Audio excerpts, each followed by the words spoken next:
Suasana penuh hikmat mewarnai alun-alun Bangli pada Senin sore 17 Agustus 2026.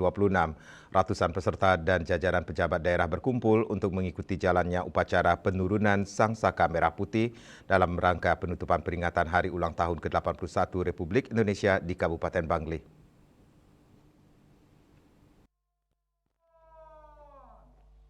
Bupati Bangli Sang Nyoman Sedana Arte bertindak selaku inspektur upacara penurunan bendera. Secara umum upacara penurunan bendera berlangsung dengan tertib. Pasukan pengibar bendera Pusaka Paskibraka Kabupaten Bangli sukses menjalankan tugas menurunkan bendera yang dikibarkan pada pagi harinya untuk disimpan kembali. Upacara ini juga turut dihadiri oleh Wakil Bupati Bangli Iwayan Diar, jajaran Forkopimda, Sekda Idewo Bagus Riana Putra, pimpinan DPRD, dan para kepala perangkat daerah. Dalam kesempatan tersebut, Wabub Wayan Diar mengungkapkan rasa syukur karena seluruh rangkaian kegiatan peringatan Hari Kemerdekaan Republik Indonesia, termasuk upacara penurunan bendera dan resepsi HUT ke-81 RI.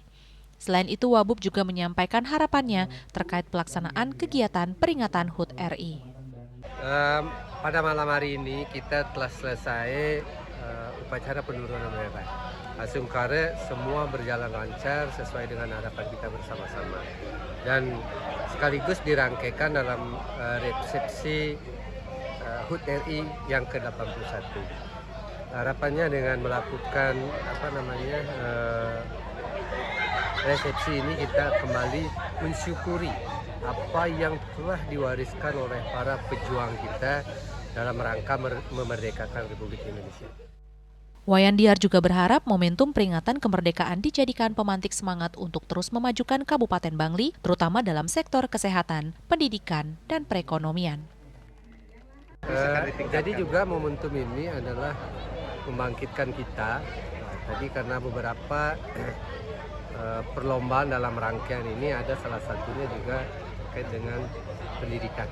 Nah, mudah-mudahan melalui momentum Hari Ulang Tahun Kemerdekaan Republik Indonesia ini kita di Kabupaten Bangli semangat jengah untuk membangun Kabupaten Bangli di bidang kesehatan, pendidikan, dan perekonomian tentunya, sehingga masyarakat Bangli ini bisa hidup layak dan sejahtera. Tidak sekedar prosesi formal, momentum ini dilanjutkan dengan pembagian hadiah bagi para pemenang kompetisi semarak kemerdekaan, mulai dari ajang gerak jalan tingkat sekolah dasar hingga lomba tarik tambang antar dinas. Upacara pengibaran bendera dan upacara penurunan bendera yang digelar pada HUT ke-81 Republik Indonesia pada 17 Agustus 2026 menjadi simbol refleksi untuk terus mengenang dan meneruskan cita-cita perjuangan para pahlawan bangsa. Angkat Wirawan, Bali TV.